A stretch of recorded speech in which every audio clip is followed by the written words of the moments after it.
You're in a crowded street. Somebody just collapsed right in front of you, fainted, hit the ground, not moving.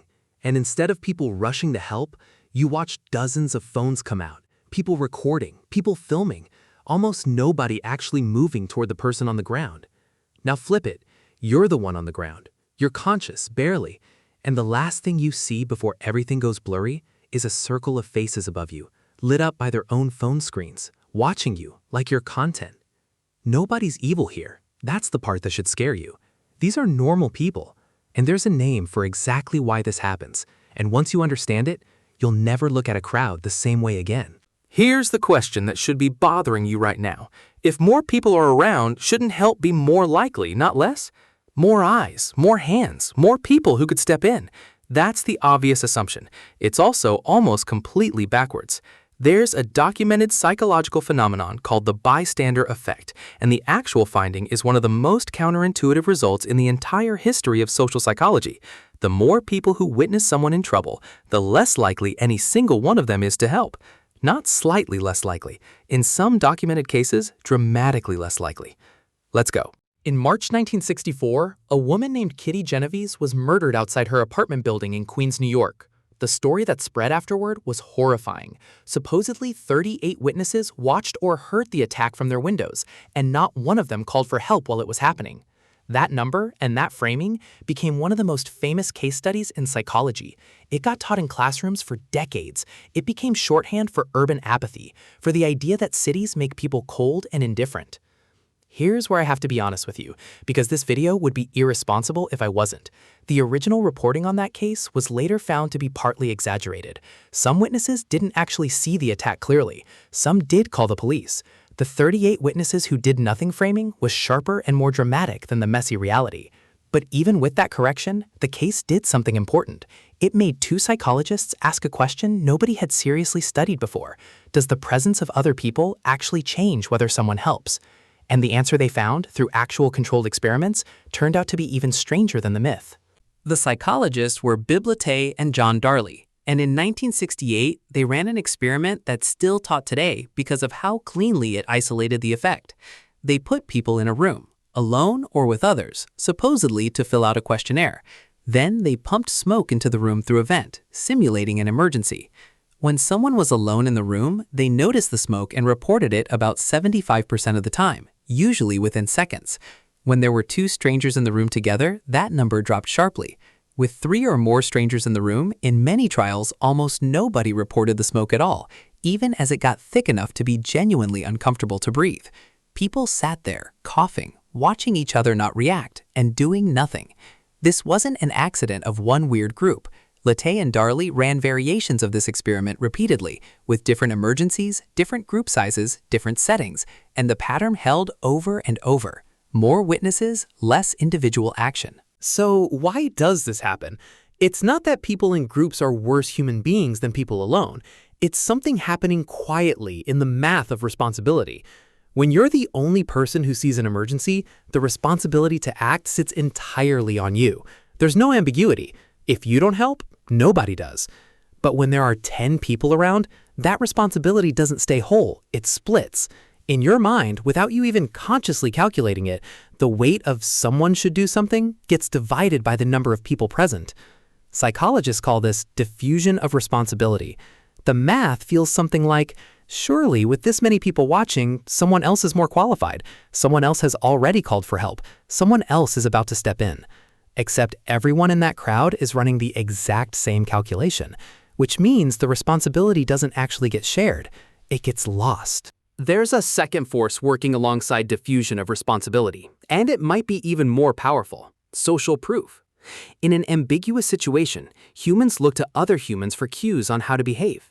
If someone collapses and everyone around you looks calm, unbothered, just standing there, your brain interprets that as evidence that maybe this isn't actually an emergency. Researchers call this pluralistic ignorance. Everyone is privately uncertain and scared, but because nobody is visibly reacting, each person assumes everyone else must know something they don't, that this is fine, that this is normal, that intervening would be overreacting. So a crowd doesn't just fail to act because responsibility gets diluted. It actively talks itself out of acting because everyone is reading everyone else's blank expression as a signal of safety. A room full of people who are each individually terrified can look from the outside like a room full of people who think everything is fine. Most people get this completely wrong because of how the Genovese myth originally spread. This is not about cities making people cold, and it's not about people being secretly bad. This is so important. The bystander effect has been demonstrated across cultures, across countries, in lab settings with strangers who have zero history of city life, zero exposure to urban apathy. It's not a personality flaw. It's not a moral failing. It's a structural glitch in how human psychology handles shared responsibility in groups. It happens to kind people. It happens to people who would absolutely help if they were alone. The presence of other people doesn't reveal who you are. It changes the math your brain is silently running without your permission. This brings us back to the scene we opened with. Phones haven't just added a new behavior to the bystander effect, they've added a new excuse. Recording feels to the brain like doing something. It feels like documentation, like evidence, like a form of action. But functionally, it's often just a more socially acceptable version of standing still. There's another layer here too. Once one person starts filming, it provides exactly the kind of social proof we just talked about.